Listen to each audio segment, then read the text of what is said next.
Merong 5 levels of leadership. Ayon yan kay John Maxwell, author ng libro na may title na 5 Levels of Leadership.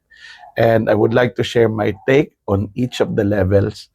And I'll shoot several videos, total of 6, including this one, which is an overview of the 5 levels. And then I will share what I think we should learn as leaders at each level and what are the lookouts, no? Ano yung mga signs na nag-struggle tayo sa bawat stage.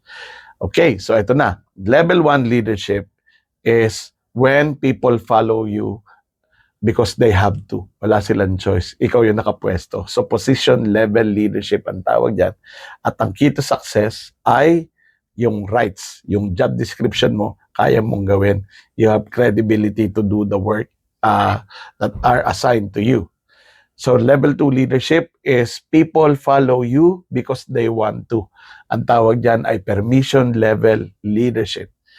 And the key to success sa level 2 ay relationship with your people. Level 3 leadership is when people follow you because of what you have done for the team or for the company, the organization. At ang key to success dyan ay your ability to deliver results through people.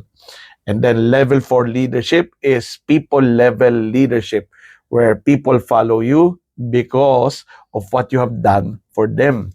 Nakikita ng mga tao na nag-grow sila under your leadership. Ang key to success ay reproduction or your ability to multiply yourself through others.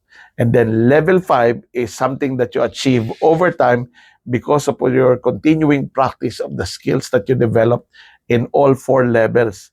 Ang tawag natin dyan ay pinnacle level.